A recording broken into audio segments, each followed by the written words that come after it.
Hi, good morning. Thank you, good morning. Thank you everyone for coming here today to our new Supreme Court. Can tell there's a little bit of interest in this topic. A lot has happened in the past few days, and we have the best possible panel to tell us all about it and argue about what it means for the future of our democracy. As our moderator, we are in the great hands of Jeffrey Rosen, the president and CEO of the National Constitution Center, the author of a number of books, and a professor of law at George Washington University. So, we have a lot to cover. Please silence your phones and wait for the microphone when it's your turn to ask a question. Thanks, Jeff. Thank you, Jamie. Ladies and gentlemen, welcome to the Supreme Court session. We do indeed have a dream team to discuss this hugely significant Supreme Court term, the first where Justice Brett Kavanagh replaced Justice Neil Gorsuch, the first where Chief Justice John Roberts was not only the center vote, but the swing vote, and exercised that power to avoid a dramatic 5-4 Republican versus Democratic split in the Census case, but joined one in the gerrymandering case. This is a remarkable panel. I want to get as much of these cases on the table as possible, so we're going to jump right into it. I'm going to ask them specific questions, and they will help us spread constitutional light. And we must begin with the census and gerrymandering case. Emily, you wrote this extraordinarily illuminating narrative piece about what the effects of allowing the census to be asked, citizenship to be asked on the census would be. But just give us your sense of what Roberts' decision to join the liberals in the census case and the conservatives in the gerrymandering case says about the future of politics in America. A nice small question to start off the morning. I'm going to start for 1 second by just saying how important the census is. Before I started working on this piece for the Times Magazine, I confess to have taken the census for granted. It's not the most dramatic and sexy part of our system, but it underlines everything. It's our basis of allocating taxpayer dollars across the country. It's how we apportion political power. So there's a huge amount at stake in making sure that the census is as accurate as possible. And all the research the Census Bureau itself did about adding a citizenship question suggested that that would cause less accuracy, an undercount, especially of immigrant communities and people who are networked to them. And that has a ripple effect in cities where there are larger populations of immigrants. It means less money flows to those cities. It means less political power. So Roberts' opinion yesterday, the key section of it, which found that the government did not give a plausible rationale for adding the citizenship question, the key part of the opinion that, at least for now, will prevent that question from being added, was only joined by the 4 liberal justices. So you see Roberts here playing this really important role as a check. It's a temporary result because Roberts wrote this opinion in a very careful way. Here are all the reasons why what the government did was perfectly legitimate, doesn't violate what's called the enumerations clause, the lines in the Constitution that actually obligate the conducting of a sentence. Here's why it didn't necessarily violate what's called the Administrative Procedures Act. So there's just this one little problem for the government to fix. They have to come up with a reason that's not made up or, frankly, a lie for deciding to add this question. And the government has been saying that the census forms need to be printed by the end of June, that this was extremely urgent. But there's testimony in the record that, in fact, they may have until October. And you may have seen that President Trump tweeted yesterday, "I want you to get moving to correct this error." And so we may have what's quite a kind of temporary respite from the addition of the question to the census. And then when I think about Roberts' role overall, you see yesterday, and I'm sure we'll talk more about this, in the gerrymandering case, a very political decision takes the federal courts out of preventing extreme partisan gerrymandering in a way that the practical import gives more power to Republicans because they control more state houses in an era in which gerrymandering is becoming more partisan. The news yesterday balances that result with this seemingly more centrist or moderate decision in the census case, and yet that may be very temporary. So I think it's important to put a kind of asterisk on what this really means for Chief Justice Roberts' legacy. That is a great intro. And you have told us that the legal holding in the Census case was Roberts is joining the liberals to say that the reason was made up, and a purely pretextual reason, enforcing the Voting Rights Act, doesn't pass muster. Annette, you have closely followed not only the gerrymandering case involving partisan gerrymandering, but also racial gerrymandering cases. You've written about the court's approach to race and politics. What does the court's decision to shut the door on partisan gerrymandering cases say about its approach to race? Well, it's sort of in line with the idea that this is a very political decision in ways, and Roberts seems, I've suggested, not to really buy the idea that history matters in law. And certainly, racial gerrymandering has been a problem. Partisan gerrymandering, which is basically sort of in a way, it's a stalking horse for the same thing. They go together. It's losing sight of the fact that this will be a situation where you're setting up a potentially minority party to be winners all the time. And so it was disappointing in that way because he doesn't seem to take all of the history, all of those kinds of things into account. That's a powerful claim. And Ted, you famously argued Bush v. Gore, and you... Why do they keep bringing that up? Because then we follow that up by saying you also argued the marriage equality cases, and you've impressed all of your friends with your deep bipartisan commitment to the rule of law. However, Bush v. Gore surprised very many people by interjecting the court into a political area that it hadn't been before, and Annette makes the strong claim that it's hypocritical for the court to police the election results when it comes to presidential elections and undercounts, and when it comes to racial gerrymandering, but not to do the same thing with partisan gerrymandering. And Justice Stevens, retired Justice Stevens, made the same claim. Go ahead. One other thing I meant to add. It's sort of interesting when you think about the founders and their understanding about what political power was supposed to be about, and their disdain for faction, disdain for partisanship. The opinion yesterday sort of suggested America is about parties.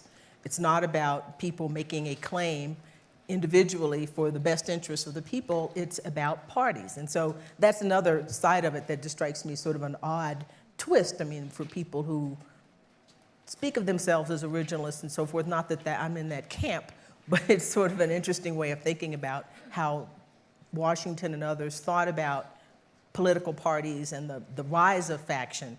And now we're at a point where we're just saying it's all about the party. That's a crucial history, and Justice Kagan, in her searing dissent, and by the way, ladies and gentlemen, you can't come to a National Constitution Center Aspen panel without homework. Your homework right now is to read the majority and opinion and dissents in the partisan gerrymandering case, and Justice Kagan's searing dissent quotes the Declaration of Independence, which you've written so powerfully about, and says that this violates the fundamental principle of American government, that all sovereign power is in the national people. So, Ted, defend the court. Thank you. One of the things that the court pointed out in the majority opinion is that it is very difficult for the justices to set standards with respect to the application of political power. The framers of our Constitution put redistricting in the hands of politicians, in the hands of elected officials. They made that decision consciously. The court points out in its opinion that gerrymandering, that is to say, politicians trying to take advantage of their position to encourage favoritism or the best outcome for them. That's what politicians do. It was known at the time of the framers. The court points out that with respect to gerrymandering, the one person, one vote decision was based upon a principle that could be understood and could be articulated. The same thing with racial gerrymandering and the 14th Amendment. But political gerrymandering has been a difficult thing for the court for 30 or 40 years. It has come before the court again and again. The court has been divided 5-4, 4-1-4, things like that. And the justices in the majority, which is what the outcome was yesterday, written by the Chief Justice, kept struggling with, well, what standard would we apply to say politics, there's too much politics in political decisions, and where would we draw the line and how would we do it? And the justices were struggling, and I'm trying not to make this into a partisan point, that they were basically saying, this is very, very hard to do, and if we're going to change the political structure of how we set districts for legislative bodies, including Congress and state legislatures. We would need some sort of constitutionally driven standard. We don't find one, so we're going to stay out of it. That's a great defense, and indeed that's exactly what the chief said in his opinion, that the standards are so mushy, they're not judicially administrable, and the courts would look political if they were intervening in elections without standards that could be clearly applied. Neil, we have to do our usual full disclosure. Neil is my brother-in-law, and this is part of our ongoing roadshow. This is how I get invited. It's really tough, but we're doing an ongoing roadshow, and this is part of it, and it's called Brothers-in-Law.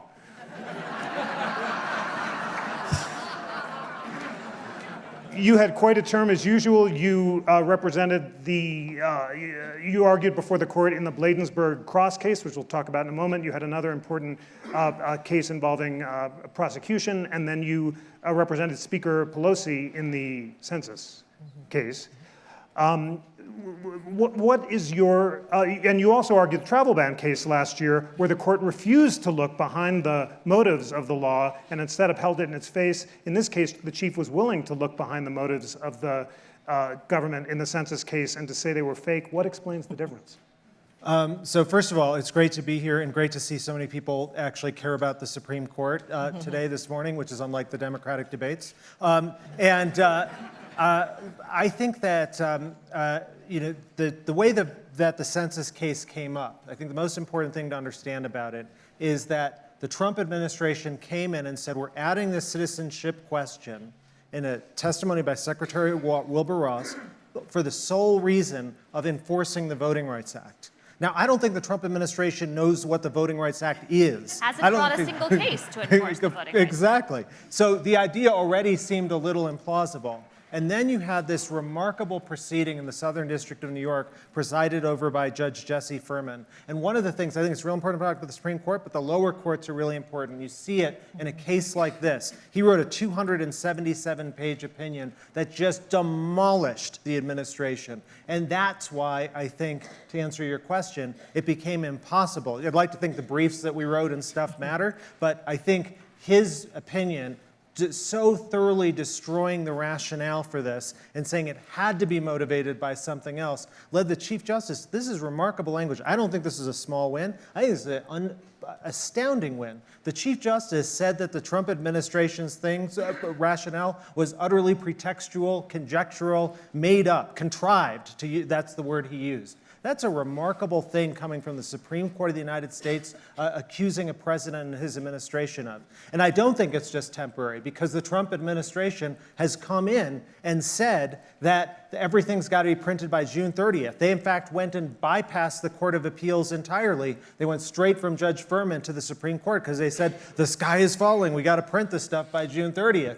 And now, of course, Trump tweets yesterday in absolute derogation of what his lawyers told the Supreme Court. Oh, no, we can wait, no big deal. I don't think they're going to be able to come up with a reason, and the whole thing looks just really fishy, and we know what the reason is why they're doing this, which is to suppress minorities, which is what the Census Bureau itself says. Now, last year I argued the travel ban case. I have to say, until yesterday, I think I woke up every single day incredibly depressed about the Supreme Court, because I thought that was another example in which the administration said, oh, we're doing this because of national security reasons, but they could never actually point to anything. And there's statement after statement from the president basically saying, quote, I think Islam hates us. And the Chief Justice blew past all that and just said, I'm going to defer to the four corners of what the executive order did. Yesterday, he didn't do that. I think that's an important marker. And I think it suggests that this president has lost his credibility when it comes to the Supreme Court.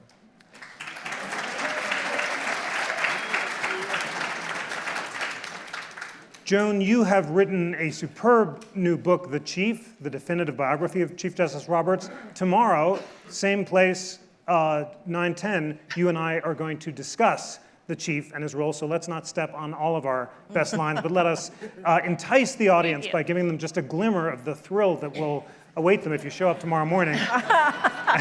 And tell us, this, as Neil says, this was a big deal for the chief to what he did in the census and gerrymandering cases. And more broadly, he joined the liberals something like 4 times in the past year and a half in 5 to 4 cases. He'd done that only 4 times in the previous 10 years. So obviously, he is changing his conception of his role now that he is the median justice with Justice Kennedy's retirement.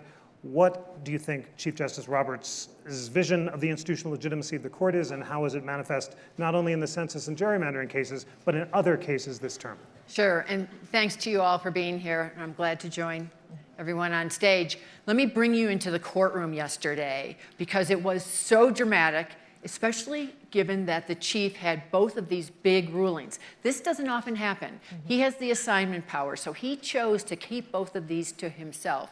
And first he gives this long rendition on something that is very personal to him, the partisan gerrymandering project that he has for years, ever since he became chief and even before, felt like this was an area that judges should not be part of.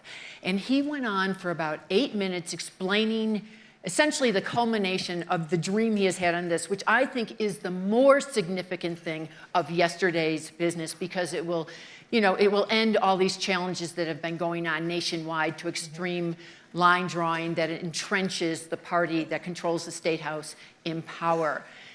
And then Elena Kagan gave this mournful, almost, dissent. She went on for twice as long talking about democracy, as you said, Jeff, quoting the Declaration of Independence, quoting fundamental principles. So there was this pall in the room for this moment. And then we had, a few other items of business. And then the chief says that he has the census case. And because I have studied this man for so long, I know that he does not want to send the same signal all the time. And I thought, he's just reversed the precedent from 1986. He's just gone against where Anthony Kennedy had left the door open for partisan gerrymanders. What is he going to do on census? Is he going to send us 2 very strong, potentially, Ted, partisan signals? What will he do? And believe it or not, for the first 2/3 of his reading, it was all about why Wilbur Ross could do this. So, everyone down in the press room is already paging through this thing. He didn't get until page 23 that he started to say what was wrong here. So first he says, under the enumeration clause, this is okay. Under the Administrative Procedures Act, this is okay. He's just swatting away all of the challengers' arguments. And I'm thinking, I actually am thinking more about him than the census at this moment, because I'm thinking, what is he doing? And then it was almost a sort of a, by the way, and his voice is much lower at this point than it was in his sort of commanding presence on the gerrymandering decision. And he essentially said, we are not going to be duped. And you can lie to a lot of people out there, but don't go lying to judges. I think all of us understand that this is a man who really believes in the integrity of the judiciary. And he was, there was some dispute among those of us who covered the court closely how much he was going to look beyond the record. And what he did was he looked carefully at the record that Judge Furman had developed and the kinds of statements that had been made in subsequent memos to the lower court by the administration. And he said, you went and told us that the sole reason you were doing this was for the Voting Rights Act. He essentially said, if you hadn't done that, we'd be with you. But you went and did this. And it was quite a moment. It was just a real strong moment. And nobody dissented on that side, although Clarence Thomas, almost invoking a line that has been used on Bush v. Gore, said, what is this, one ticket for one ride only? In the census case, because it was so narrowly written by the chief, even though it was a stronger statement. So to complete the thought on what do we make of Chief Justice John Roberts, he's not going to be boxed in. He's going to write his own rules. He's going to keep people guessing, and he's going to be in control. It's the first time in decades that we have had the individual at the center chair of the court also be at the ideological center of this bench, and so interested in balancing his conservative priorities, like getting rid of challenges to gerrymandering, with this institutional reputation. What a crucial point. The first time, I think since Chief Justice Hughes, that the chief has been both chief and swing centrist. And Hughes is a model for him, by the way. Don't you see how good this discussion is going to be tomorrow? Come back for more. All right, now we have to talk about Justices Neil Gorsuch and Brett Kavanaugh. And this is their first term together on the court. And it's striking that in how many cases they diverge. Justice Gorsuch joined the liberal justices in a series of criminal procedure cases. He had a remarkable lone dissent with Justice Ruth Bader Ginsburg in a case involving double jeopardy, and showed more of an originalist determination to overturn government regulations. Justice Kavanaugh was more pragmatic. He joined the liberals in the Apple antitrust case. He joined the chief in refusing to hear abortion clinic cases, seeming to think that the court wasn't yet ready to hear them, and also showing more of a pro-prosecutor bent. So Emily, with this broad question, compare and contrast Justices Gorsuch and Kavanaugh and their impact on the court. Well, I think you see the striking contrast in criminal cases that you're talking about, where Gorsuch in some ways is picking up on a strand of jurisprudence that Justice Scalia developed, which is to go back particularly to the role of the jury in determining punishment, and to be strict about making sure that jury deliberations and fact-finding back up someone's criminal sentence. And that's an important line of cases. It puts real limits on federal power. We are also seeing Gorsuch, however, take a very muscular approach to dismantling the administrative state. And what I mean by that, and I'm hoping Ted will step in, because this gets like super wonky and a little complicated, but there has been really since the New Deal an understanding that the federal agencies have expanded in size a huge amount since earlier eras in our country's history, and that the way to sort of for them to do the business of creating regulations when Congress passes laws is for the people who work in these agencies, the career professionals at the EPA, the FDA, they know how to do this. They can get into the details of the science and figure out the best way to implement what Congress does. That involves a lot of delegation of power from Congress to the executive branch. And traditionally, since the 40s, the courts have not entirely, but somewhat deferred to agency interpretations of congressional laws and of their own rules. What we saw this term in two important cases was Gorsuch really pushing back on this whole understanding of how we make rules in the country. He doesn't quite have a majority yet in what I think was, well, they're both important cases. In the first case, which is called Gundy, there was a kind of it looked like 5-3 to uphold the traditional way of making rules, but it was really 4-1-4, where Justice Kavanaugh was not part of the deliberations, and Justice Alito joined the majority, but made it clear in his concurrence that he is on board for this project of changing the scope and size and the way the administrative state works. So this is another sort of to-be-determined moment for the court. Will there eventually be a 5-justice majority, even soon, for really changing how agencies make laws? And I know this feels like a sort of dry topic, but I think one thing to consider here is that if career professionals in the agencies don't make laws, who's really going to write them? Gorsuch has this very grand rhetoric about our liberty and how we want Congress to be really digging into these details, and that sounds great. I also think Congress should do all of those things and be more specific, but in reality, they're not staffed up to do that, right? We have many more people who work in federal agencies and know this stuff intimately than we do in congressional offices, and so the fear is that it's really lobbyists, in particular corporate lobbyists, who are going to be more and more writing the fine print for how our economy works, how we clean up our environment, all the ways in which the federal government affects our daily lives. That is a powerful setup. As Ted prepares his defense, I want to turn to Annette for history, because what I hear Emily saying is a really strong claim. And let me try to phrase it this way as a hypothesis. There have been 3 republics in American history: the Founding Republic, the Reconstruction Republic after the Civil War, and then the post-New Deal Progressive Republic, which vastly expanded the administrative state. Ever since the 1980s, conservatives, led by President Ronald Reagan, have tried to appoint justices who would overturn the progressive New Deal administrative state and dramatically restrict the government's ability to pass regulations. Emily has suggested that with maybe one more Supreme Court vote, the justices would indeed be able to resurrect an originalist constitution, overturn the New Deal administrative state, and in that sense, Annette, might we have a fourth republic, a new constitution? Is that what the stakes are? Well, it depends on how people respond to it. People say they don't like this state, but they actually benefit from it in lots of ways. And so we'll see what happens if they're actually successful. But I heard a term yesterday that someone described Roberts' court as redemption court, thinking of it in terms of what happened after Reconstruction in the South and people trying to bring things back to the past. That would be a different way of doing things, but it would be much more bringing back instead of going forward, sort of returning things to the 19th century way, an understanding of law and its application to citizens. I'm not so sure.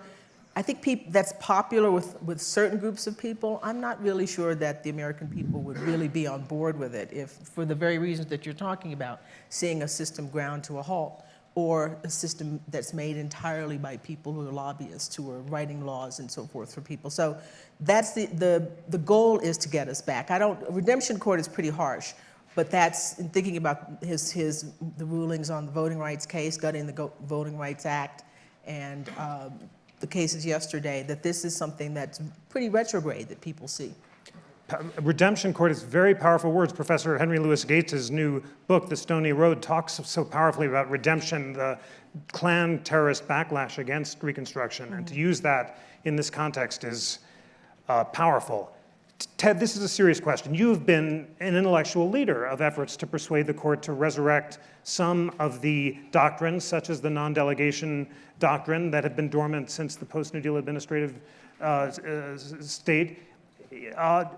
Should the Roberts Court resurrect these doctrines? And if it did, would we be in a new constitutional republic, and what would the world look like? Well, I think that we're going to, what this involves is what Constitution we're talking about. When I joined the Justice Department in 1981 at the Office of Legal Counsel, we started talking, I kept hearing things about the fourth branch of government, which was the administrative agencies. And I looked at this little paper constitution that I had, and I saw Article 1 was the legislative branch, and Article 2 was the executive branch, and Article 3 was the judicial branch. And I thought there was going to be an Article 4 that would say administrative agencies. It's not there. So the idea, this is a very oversimplification of it, but part of the idea of the creation of the administrative states, which antedated the Roosevelt administration, was that we needed people that were independent and not political, making decisions about the allocation or the regulation of commerce, the allocation of broadcast networks and things like that. We put experts in administrative agencies so that they can use their expertise. They won't be political. They won't be responsive to the president. We'll restrict the president's removal power. And then there became, over the years, a proliferation of administrative agencies. President Roosevelt himself said the government was becoming too complicated for him to completely control. And I remember a quote from John Kennedy, who was responding to a question at a press conference, and he said, "Well, I agree with you, but I don't know if the administration will." Now, part of this has to do with delegation by Congress of broad, very broad sense of authorities, giving it to the Federal Communications Commission to make decisions that are in public interest and convenience and necessity. I mean, just if you want to do that, that's a lot of authority, and that's repeated over and over again. So one of the questions is it part of the Constitution for Congress to abdicate its responsibilities and turn it over to permanent administrative people that aren't really responsible to the president elected by the people? Secondly, the courts, and I'll make this short because I know our time is short, but part of it is then there's been developed various different doctrines named after various different cases in which they appeared, where the courts have deferred to analysis, interpretation, and regulation produced by administrative agencies.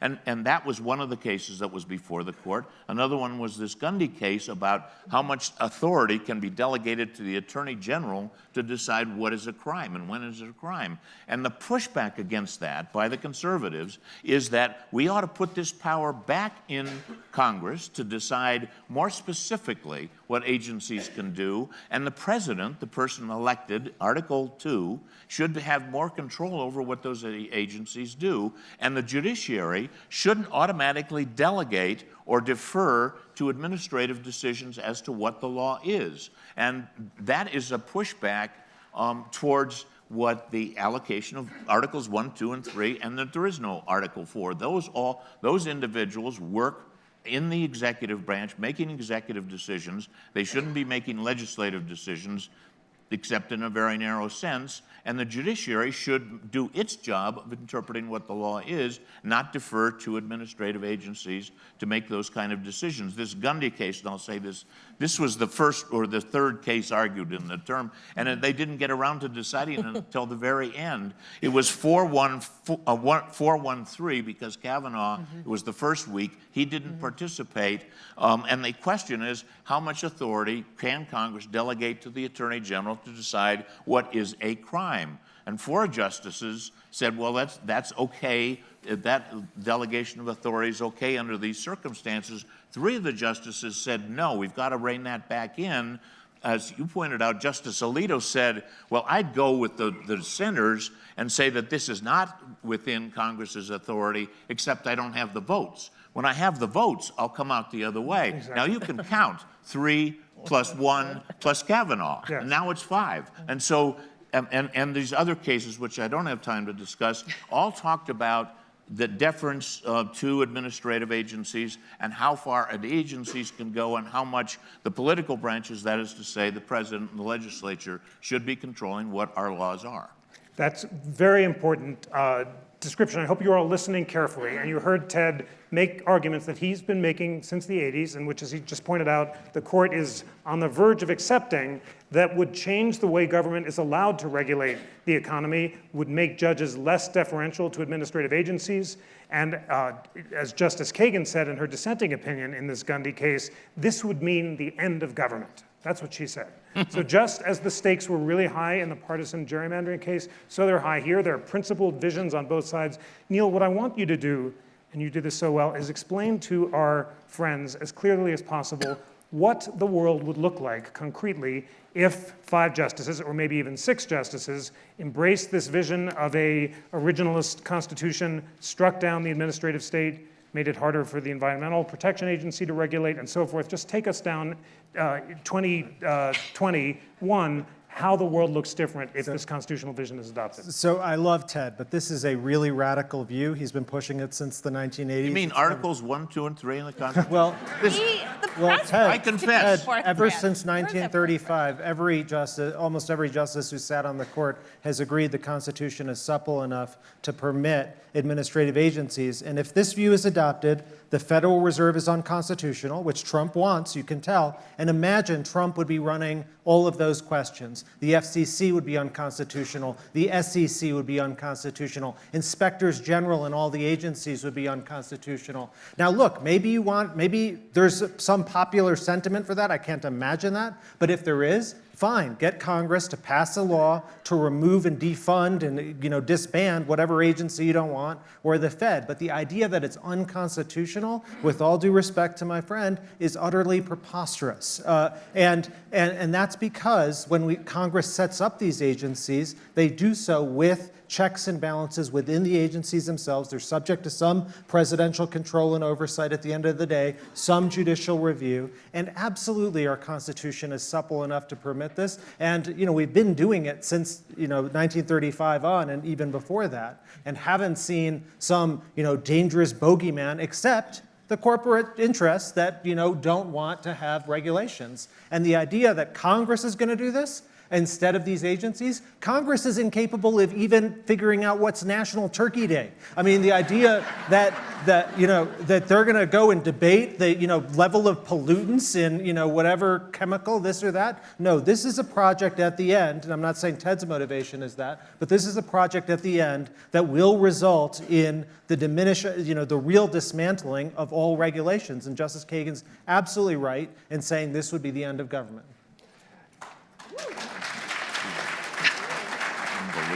It's important that you understand these constitutional stakes. These are not just wonky technical cases, and you can embrace either one of them based on your vision of what the Constitution compels. Joan, much of whether this project succeeds, the project to resurrect what some have called the Constitution in exile, my friend Judge Doug Ginsburg said that in the 90s, and imposed limits on government that have been dormant since the New Deal, depends on a wonky doctrine known as stare decisis. And many of you know that term now from debates over Roe v. Wade's stare decisis, let the decision stand. The question is, under what circumstances should judges overturn precedents that they think are wrongly decided? And this term we had the court announce the criteria for what should count, including whether the decision was originally wrong, how it fit into similar decisions, whether people had come to rely on it, and how disruptive it would be to overturn it. At the same time, other justices, most notably Justice Thomas, rejected that test and said courts basically should overturn any decision they think was really seriously wrong. But it's complicated, and Joan, you wrote a really thoughtful piece laying out the different visions of stare decisis of the different justices. Share those different visions with the audience and tell us what the stakes are for the future of American government. Sure. I just want to add one footnote to your first question, though, Jeff, about differences and similarities between Justices Gorsuch and Kavanaugh. And I think we're, just to use it as a jumping off point, on dismantling of the administrative state, that is something they share. And that is something that Donald Trump, working with White House counsel Don McGahn, had a vision of when they were thinking of who they would put on the Supreme Court. And that's the kind of priority they had, as opposed to who would overturn Roe, who would do this or that on certain cultural issues. This is where the rubber meets the road for the Trump administration and for those two appointees together, even though they differ on many other things. Precedent. It was the watchword of the term. It came up in so many cases, and in part that was sort of an extension of what happened on the last day of last term when the justices in the Janus ruling involving labor union dues reversed a precedent from the 1970s, and in the words of Justice Alito, began laying out certain requirements for when will the court legitimately say this past decision is simply not working. The Chief Justice himself laid the groundwork for this during his 2005 confirmation hearings, when during questioning at several points, but mainly in an exchange with then he was a Republican, Arlen Specter. Remember, he switched at the very end.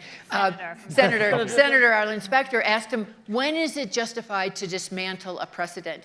And the Chief, John Roberts, went in about, if it has been undermined through the years, if it has been chipped away at through subsequent rulings, its foundation will be shaken. And he has used that philosophy throughout. And I would say that he's at the center of this, of how far to go, whereas he will always want to point to where the court previously cast doubt on the validity of a precedent, where the court previously said it's not working, people aren't relying on it. So he's about in the center. The liberal justices throughout this whole term kept talking about how bad it would be to reverse anything. They were doing these very strong calls against it. I think, they knew what was going on in conference. They knew how many things were at risk, and they had their eye, obviously, to the future. Justice Stephen Breyer, in a dissent in May, when the justices reversed another 1970s precedent in a California tax case, said essentially what will be next, and cited an abortion precedent, which was right in the middle of when states were passing all sorts of new regulations on the abortion right, and even some outright bans, So the liberal justices are trying to say, you know, not never, because if it was never, we wouldn't have had Brown v. Board of Education, but think very carefully on what you do. Justice Gorsuch has been with Clarence Thomas to an extent, not totally. Clarence Thomas has been, you know, like, forget it. We don't want to use stare decisis as a crutch. Stare decisis has been something that the court has relied on to endorse rulings that should never have occurred in the first place and been rejected. And I think what you have in the middle with Thomas and Gorsuch is essentially the Chief and Justices Alito and Kavanaugh probably forming a little bit of a bulwark against a radical move to roll back everything, but still very interested in reversing certain liberal precedents. Well put.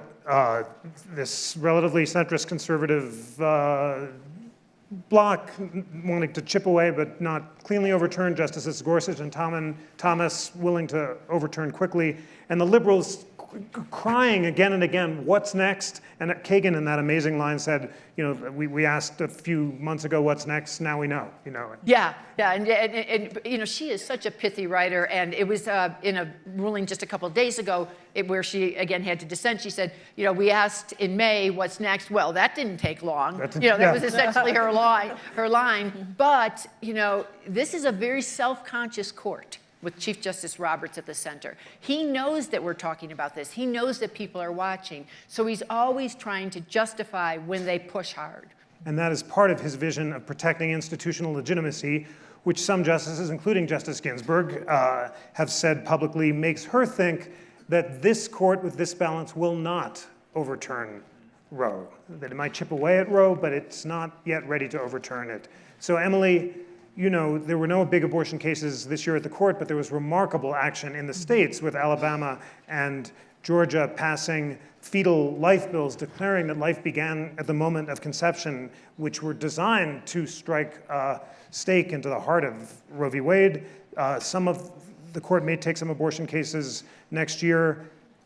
You know, tell us about Roe and abortion, but not just that. Tell us, in addition to these administrative state cases, what are the liberals most afraid will be overturned?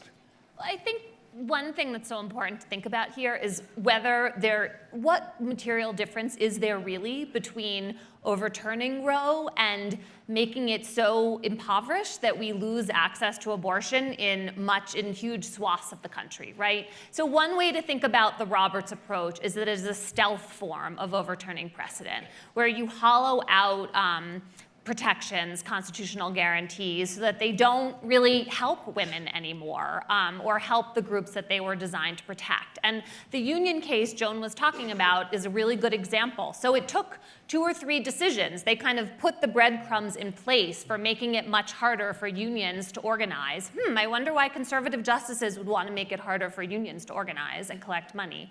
And once you have those breadcrumbs in place, then what you're doing seems more legitimate. You can cite a few cases along the way that you yourself put in place.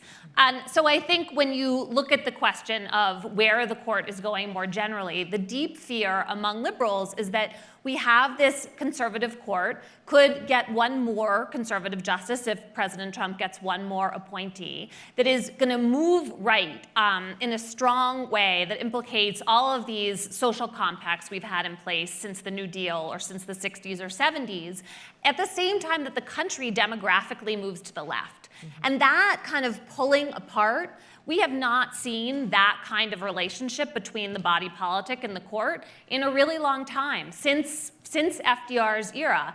And I think that helps explain why you're seeing Democratic candidates be open to reconstituting the court, because we don't know what the country will look like if the court is taking away rights or diminishing them at the same time that the country's political will moves in the opposite direction. You know, maybe you all remember, I certainly do, an era in which it was conservatives who complained about activist judges, right? That was a bad word that we applied to liberals. Now we're having this moment where we're talking about the Supreme Court, 9 unelected people, dismantling the entire power of the federal government. That's a big, powerful move to the court to make. The same would be true of really changing how abortion works or some of these other protections. And I think all of that is potentially on the table. And if you're watching the court be sophisticated sophisticated about whether a move to, take an abortion restriction, okay, yes, the headline will be that Roe wasn't overturned, but what will that really mean for access? Is it still diminished in a way that really threatens these constitutional protections that we've come to rely on?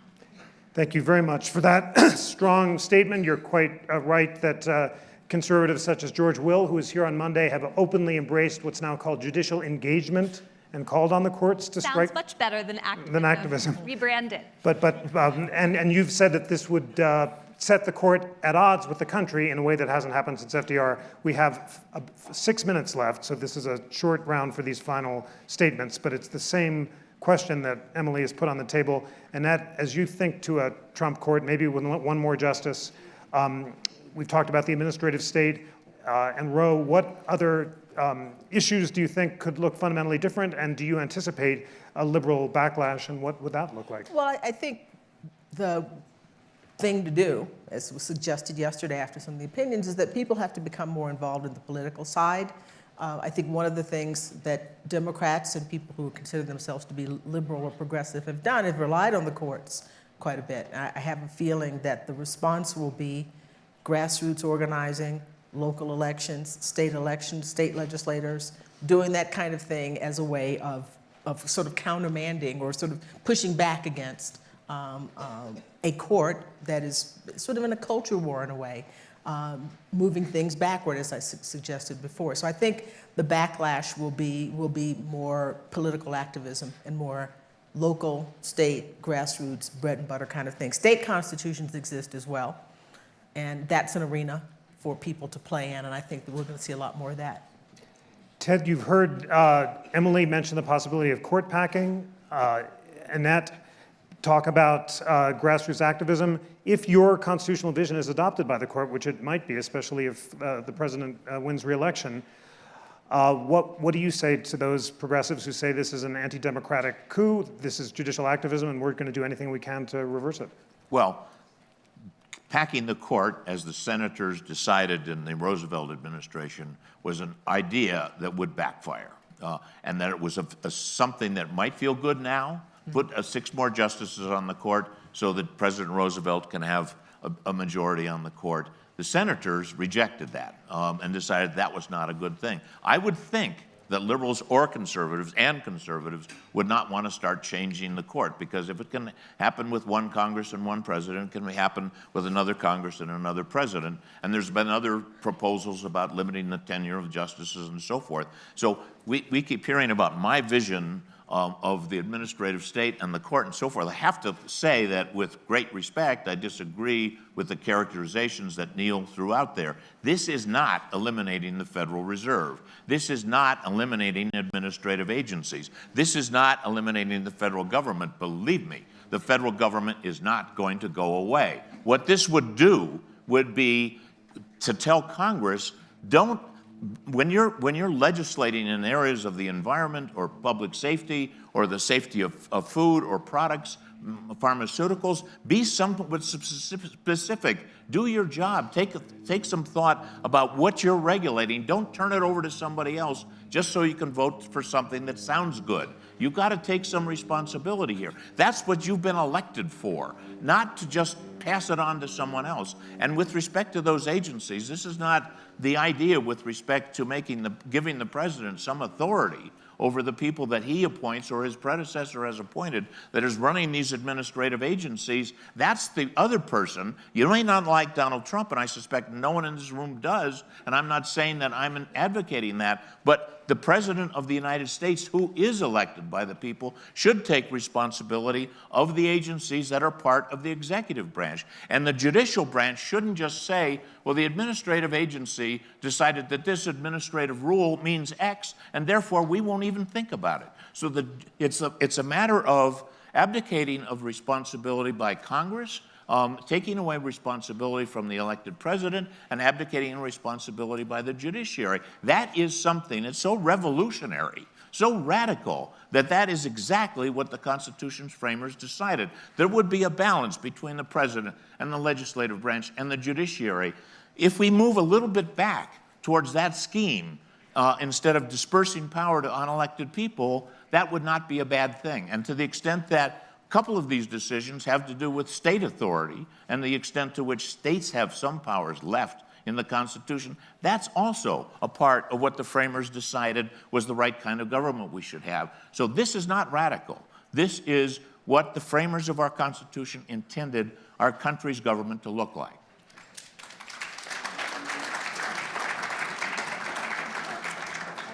We have just about 1 minute, so for Neil and Joan, brief closing arguments. Neil, you have been a strong advocate of the possibility of expanding the court if the Democrats take back the White House. Tell us why it would be a good idea and what else you think Democrats should do to resist the possibility of a resurrected originalist constitution. I don't necessarily think court packing is a good idea. I just think the Democrats are going to embrace it if these notions are adopted. And look, these are radical. The idea that Congress is going to be specific, well, maybe in the world of Ursula Le Guin or something like that, but Congress is not able to be even general in passing legislation, let alone specific. Think about the myriad of thousands and millions of questions on pollutants or labor or campaigns or whatever. These are all things that have to be done by agencies because Congress can't get together and agree with them. And if Congress doesn't, if the Supreme Court accepts his idea of the Constitution, and then Congress doesn't, then there is no agency action whatsoever. It's a deregulated state.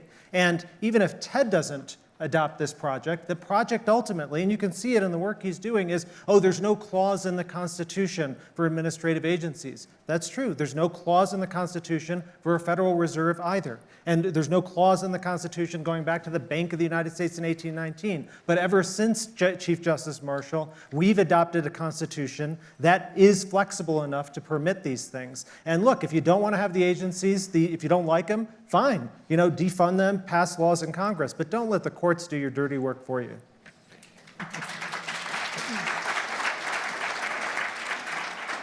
Joan, the last word to you, and it's an appropriate one. Why is Chief Justice Roberts so central in presiding over these two competing visions, the originalist and the progressive New Deal Constitution, and how will his role play out over the next couple of years? Well, let me just tell you that this kind of conversation makes the chief shudder, the idea of court packing.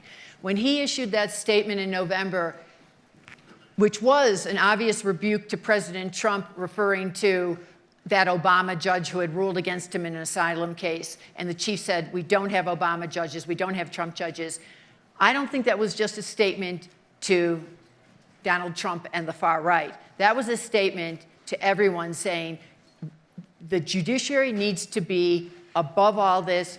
Don't let the judiciary play into these kinds of political debates. If he said it once, he said it 1,000 times. The third branch is different. We are not like anyone else. And he's going to try to keep proving that and proving that. The difficulty is that that's not his only interest. So I think we're going to continue to see what we saw yesterday, this kind of weighing and balancing, him trying to figure out how much he can push, how much the country can, how much they can move this court further to the right, because it is moving further to the right.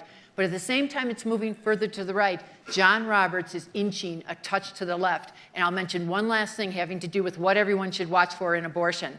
The main case that's pending right now that could test all of this is something called June Medical Services out of Louisiana. It tests the same kind of regulation on clinics and physicians that the justices in 2016 struck down from Texas with the key vote of Justice Anthony Kennedy. Now, when this kind of regulation comes back, likely next term, it will be Chief Justice John Roberts deciding whether they reverse that precedent. Earlier this year, he was the key vote with the 4 liberals to block that Louisiana law from immediately taking effect. It wasn't a vote on the merits. On the merits, he could go the opposite and write some language about how this is not hurting Roe v. Wade, but we know that that is what's at stake down the road. For more on the Chief and the future of the Constitution, same time, same place tomorrow morning. In the meantime, please join me in thanking our panelists.